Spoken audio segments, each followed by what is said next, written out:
East and South Boston is in climate change gentrification. It's an effort to keep the seawaters from intruding onto the real estate in Boston, and it's caused the cost of living to rise in that area, building flood-resistant buildings. Parts of the area are subject to rotting, basic to 30 years of neglect.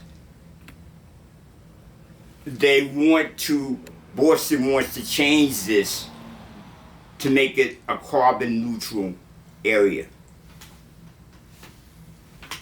What is gentrification and how it works in Boston? Gentrification is when one class of people, usually poor people, are replaced by much more wealthier people. And there are various types of gentrification. There is transit gentrification, like in Boston where the subway system is being extended. There's green or climate gentrification, as we just discussed with the Seaport area in East Boston. There's racial gentrification, as that's going on in some respect in Roxbury and Dorchester. And there's financial gentrification, which is the most prevalent in Boston, going on in South Boston, Somerville, Charlestown, Davis Square, and mainly in Chinatown. One of Boston's goals is to become a 15-minute city. Now, what that has to do with gentrification is a 15-minute city is the city where most services can be obtained within a 15-minute walk, 15-minute bicycle ride, or a short car ride or public transportation. Basically, the goal is to share resources like vehicles. In other words, today's world, you'll see vehicles parked in the street not doing anything. In the future of the world, in the sharing economy, vehicles won't be parked. Everyone will have access to vehicles. No one will own vehicles. That's where the drive is for the 15-minute city. Boston has endorsed that concept.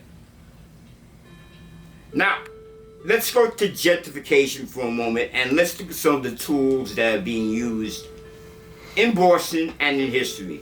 Redlining is when an area has been picked out and it's decided there'll be no banking, no insurance, no investment in that area.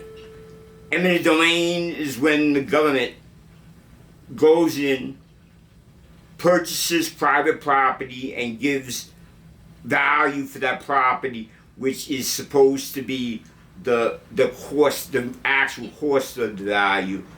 Also, zoning is a tool used in gentrification, where what happens in certain neighborhoods, they may zone the area with large plots, so you have individual houses and you can't build multi-family housing on it. Restricted covenants, you can see in some of the very old leases, the restricted covenant or the statement in some of the leases saying you can't rent this apartment out to person of an X race or whatever. Disinvestment speaks for itself. There's blockbusting has been used in the past, whereas someone would pay, let's say, a black woman to roll her baby carriage down the street in the right neighborhood just to get people scared so they might want to move out. And favoring business over housing. If you like the video, just give me a thumbs up. It helps the video. But let me go to one other point that's rarely mentioned. It's called topophilia. Topophilia is something that everybody experiences. It's an emotional attachment to the area you grew up in. I grew up in the Bronx, and I have an attachment for the Bronx. In the case of gentrification, people are removed from areas where they've been at for years. That's topophilia. Specifically, Chinatown and Boston since the 1960s have been the combat zone. And Greater Boston's been trying to gentrify Chinatown for quite a while. The New Beverly in Boston, I believe it's in North Station, is over 500,000 foot mixed space facility.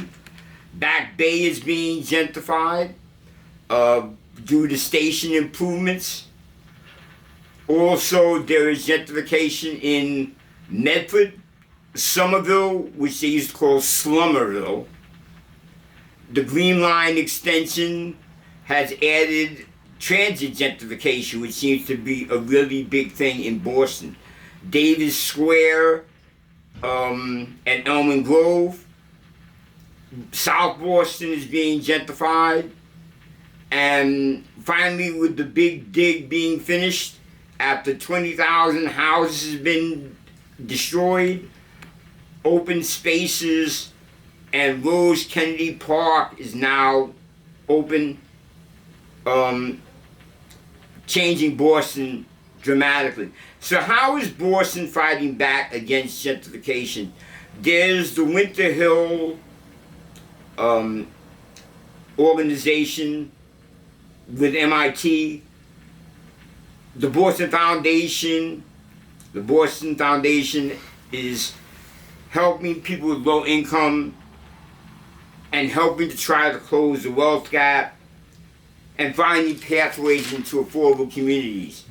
There's IDP, the Inclusive Development Policy, where builders must build a certain amount of affordable housing for every expensive house. They have to build a certain percentage of affordable housing.